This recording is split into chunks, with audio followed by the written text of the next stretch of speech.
કોઈ પણ આગેવાનો લોકશાહીની અંદર સ્વતંત્ર છે, એ એમનો પોતાનો વ્યક્તિગત અધિકાર છે, પણ એની સાથે એમની જવાબદારીઓ પણ છે.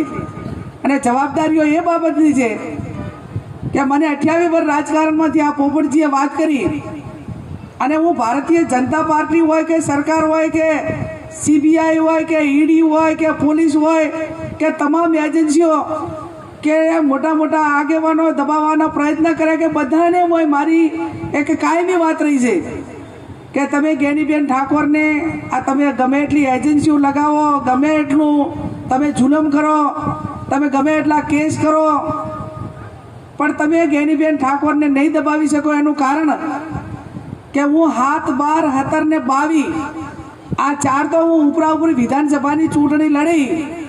દરેક ઉમેદવારને ચૂંટણીમાં ફોર્મ ભરે ટાઈમે એફિડેવિટમાં એની મિલકત બતાવવા માટે સોગંદનામું કરવાનું હોય છે કે તમારી વર્તમાન મિલકત કેટલી છે. એટલે મારે માત્ર દર વખતે તારીખ બદલાવાની હોય છે, બાકી એફિડેવિટમાં બીજું કાંઈ સુધારો વધારો કરવાનો રહેતો નથી. અને એટલા માટે બહુ મને કોઈની બીક નથી. પાસે સન્માનની વાત હોય અને એ દબાવવાની વાત તો મેં કીધી એ પ્રમાણે વાત આવી ખરીદવાની, તો ખરીદવામાં મેં આપને કીધું કે મારી એફિડેવિટમાં માત્ર તારીખ જ બદલાવાની હોય છે. મારા મિલકતની અંદર કોઈ વધારો નહીં. ક્યાંક ઘટાડો થયો છે, 3-4 વીઘા જમીન છે એનો, પણ વધારો તો નહીં જ થયો હોય. અને 2017 થી 22 અને 22 થી અત્યારે વર્તમાન, એના પછી અનેક ધારાસભ્યો ગયા, 17માં ગયા અને 22માં ગયા. આવડા મોટા સમાજના પ્રતિનિધિ તરીકે 28 વર્ષમાં રાજકારણ અને અનેક નાના મોટા પ્રસંગો સાચવવામાં બધું જ જેટલું મારાથી થાય એટલું કર્યું. હું તમને બધાને આ સ્ટેજવાળાને અને આ તમને બધાને પૂછું છું કે મારી જે ક્ષમતા છે, હું આ લોકસભાની ચૂંટણી મેં કીધું એ પ્રમાણે મારા કોઈ સ્ટેટસ માટે નથી લડતી, મારે કોઈ મોટું થઈ જવું છે એના માટે નથી લડતી, મારે એમાંથી કંઈ વ્યક્તિગત મેળવી લેવું છે એના માટે નથી લડતી. જો મારે એ જ કરવાનું હોત તો સામેવાળા ઘણા બધા ગયા, એમાં મારો સમાવેશ કદાચ રાજીનામા આપીને અહીંયા દાવું પડ્યું તો એનો ઉલટું થાય. એનું એમને વારંવાર પૂછીને કરવા છતાં દુઃખ થાય, પણ એ સ્વાતંત્ર્ય છે મેં કીધું એ પ્રમાણે. અને એમને કહીને પણ ગયા છે જેને આગેવાનોને એમના ટેકેદારોને બધાને અલગ અલગ કે બેન અમારે જવું નહોતું, પણ અમારે ક્યાંક નાના મોટા ધંધા રોજગાર અને એના હિસાબે અમને તકલીફ પડે છે, તો એ તો ધંધા રોજગાર લેબથી ભાઈ ચૂંટણી લડતા હતા એટાણે હતા, અને 20 વર્ષથી તમારા ધંધા હતા એ નહીં જતા, કાંઈ એમાં કંઈ નવો ધંધામાં કોઈ ફેરફાર થયો નથી. પણ મેં કીધું એ પ્રમાણે પહેલાં કોઈ ભાવ નહોતો અને હવે ભાવમાં ઉછાળો આવ્યો શેર બજારમાં.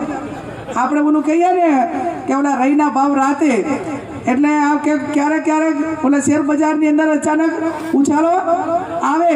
એટલે આપણે એટલા બનાસકાંઠાની જનતા 18 આલમ એટલી તાકાતવાળી તો છે જ કે એમને રાત દાડો મથીને અપક્ષવાળાને, કોંગ્રેસવાળાને, આમ આદમી પાર્ટીવાળાને ડેરીઓ આપવી પડે, લોનો આપવી પડે, બેંકો આપવી પડે, જે ધંધા રોજગારમાં ક્યાં ગેરંટીઓ આપવી પડે.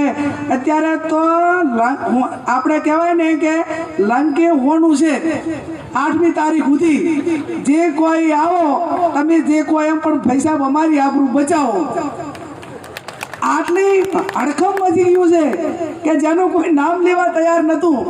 એના માટે કરીને શું કહે, બધા અહીંયા ભજન ગાવા ગયા છે, શું કહે સમાજ માટે ગયા છે, કોઈ વિસ્તાર માટે ગયા છે, પણ માત્ર ને માત્ર એમને સર્વે કર્યું. આ બધા આગેવાનોએ કીધું એ પ્રમાણે. અને મારી તો આજે પણ તમને બધાને વિનંતી છે કે આગેવાનોને એના હિસાબે ચૂંટણીઓ જીતાતી હોય તો એ બધા ગયા ને, એ બધા ચૂંટણીઓ હારીને જ ગયા છે. જો હવે એ જ ના જીતી કહેતા હોય તો કોને જીતાડી કહેવાના હતા? એમ અહીંથી જેટલા પણ રાજીનામા આપ્યા એ એક ચાલુ ધારાસભ્ય રાજીનામું આપીને નથી ગયો અહીંયા બનાસકાંઠામાંથી જેટલા ગયા એટલા. એટલે ક્યાંક ને ક્યાંક એ વ્યક્તિગત ધંધા હોય કે જે એમની વાતો હોય કે આશા અપેક્ષાઓ હોય એ એમને મુબારક છે. પણ ફરી આપ સૌને અવારનવાર આપણે મળીશું. મનોબળ તોડવા માટેની કોઈ વાત નથી. આ તો હજી શરૂઆત છે. આનાથી મોટા પડકારો આવશે અને પડકારો ઝીલીને સામે પાર નીકળે એ બધા સિકંદર. એટલે જેની પાસે પ્રજાના વોટનું વેલ્યુશન, દેશના વડાપ્રધાનનું વોટ હોય એનું વેલ્યુશન એટલું, અને વાલ્મીકી સમાજનો એક પરિવાર હોય તો એના વોટનું વેલ્યુશન એટલું. આપણી પાસે ઢગલા વોટ છે. 2 દાડા તમારે એવી મજૂરી કરવાની, એક દાડો ફોર્મ ભરવા આવો એ દિવસે, એક દાડો વોટિંગના દાડે અંબાજી અહીં નળાપેટથી કરીને અંબાજી ચૂંટણી પ્રજા લડે છે. કોઈ પક્ષ લડે એના કરતાં જ્યારે લોકો લડતા હોય ને એનું જનૂન અલગ હોય, અને જનૂન અલગ હોય ત્યારે તમારું ભાથું જમા પડ્યું છે. એ જમા પડ્યું એ તમારે ઉઘરાણી કરીને ક્યાંક ને ક્યાંક લેવા માટે જવાનું છે અને કહેવાનું છે કે આવનાર સમયની અંદર અમારે બીજું પણ ખર્ચ તમને આપવું પડે અને અમારે બીજું પણ તમને વળતર આપવું પડે, તો પણ ઠાકોર સમાજ ક્યાંય આવનાર સમયની અંદર વળતર આપવામાં બાકી રાખશે નહીં. જો એમના માટે એવા શબ્દો વપરાતા હતા છતાં એમને દૂધે ધોઈ અને ગંગા તળે નવરાઈ અને અત્યારે સીધું બનાસકાંઠા ટુ કમલમ કર્યું હોય, અને કેટલી મજબૂરી, હું તો એમ માનું છું કે કોઈ પણ વ્યક્તિઓની મજબૂરીની પણ હદ હોય. કોઈ આગેવાનને આજ હું લોકસભા લડું છું તો હું તમારા ગામ સુધી આવી તમને ફોન કરું, વિનંતી કરું, હજુ પણ તમને મળીશ. અને એક લોકશાહીની પ્રણાલિકા છે. આ તો વોટ એમને દુવા છે ને હામાં અહીંયા અરે સામેથી થાય છે. કદાચ હીરા આવતા હોય ને તો એટલું સન્માન કહેવાય એમ. પણ આ તો બનાસકાંઠા ટુ કમલમ અને ઓલા ભાજપના પ્રમુખ આમ હામું નજર પણ, મેં ફોટો જોયો, આમ નજર પણ નથી હોતી, નજર આમ હોતું તાકીને ખેંચ પહેરાવે છે. ના રાજકારણમાં સૌમાનથી, સમાજના માનથી અને કદાચ જાહેર જીવનમાં કોઈ પણ પદ હોય તો એના માટે ટકાવમાં આપણાને પહોંચાડવા વાળો કાં તો આપણો સમાજ, આપણો પક્ષ ને આપણા ટેકેદારો ને આપણી જનતા હોય. એમની શું જરૂર છે? ગમે તો ગમે એવડા મોટા હોય તોય આપણાને મોટા આપણા બનાસકાંઠાના લોકો કરશે, અને આપણા લોકો કરે તો આપણે એમની કોઈ ઓલી નથી એમ. અને મારો કહેવાનો અર્થ કે એ કોઈ સમાજોનું કે કોઈ પ્રતિનિધિઓનું અપમાન થાય નહીં, આપણું જ અપમાન છે. આપણને કોઈ કે અરે સામેથી ઉલડીને થાય છે એમ ગાડીઓ ફરી ફરીને ફરતા છે. ત્યારે હું અભિનંદન આપું ધાનેરાના ઠાકોર સમાજને કે અભિનંદન એ બાબતના કે એમને 2022માં તમામ સમાજ ભેગો થઈને માવજીભાઈને મદદ કરી. એ સમાજના આગેવાનો કોઈ વ્યક્તિગત પોતાના ભલા માટે કે વ્યક્તિગત સ્વાર્થ માટે, નોકરીઓ માટે કે ડેરી માટે કે એમની બદલીઓ માટે કે એમના ધંધા રોજગાર માટે નતા ટેકો આપ્યો. એમણે આખો ઠાકોર સમાજ ભેગો થઈ અને કે અમને શૈક્ષણિક સંસ્થા બનાવવા માટે 2 વીઘા જમીન આપો અને અમે આખો સમાજ તમને વોટ આપશું. એને સમાજનું ભલું કર્યું કહેવાય.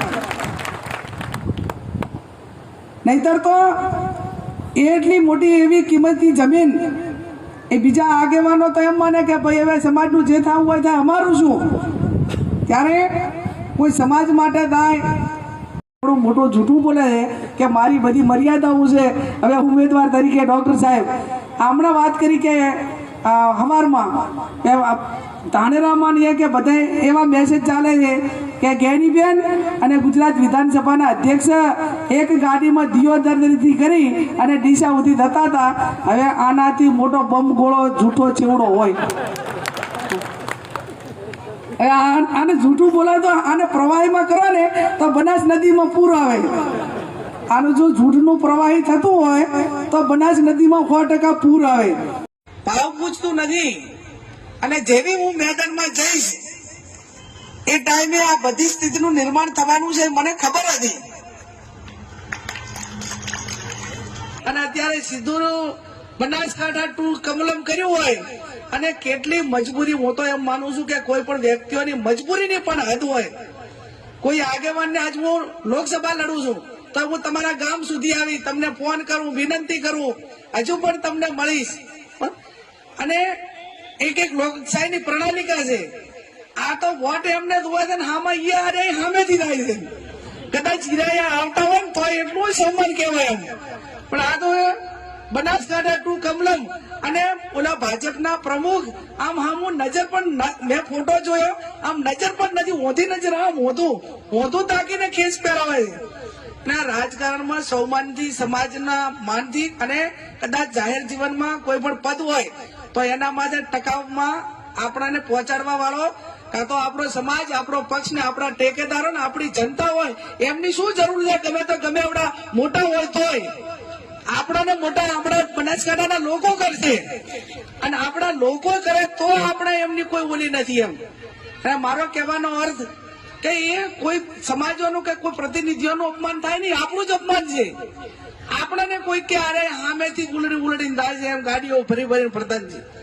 ત્યારે હું અભિનંદન આપું ધાનેરાના ઠાકોર સમાજને કે અભિનંદન એ બાબતના કે એમને 2022માં તમામ સમાજ ભેગો થઈને માવજીભાઈને મદદ કરી. એ સમાજના આગેવાનો કોઈ વ્યક્તિગત પોતાના ભલા માટે કે વ્યક્તિગત સ્વાર્થ માટે, નોકરીઓ માટે કે ડેરી માટે કે એમની બદલીઓ માટે કે એમના ધંધા રોજગાર માટે નતા ટેકો આપ્યો.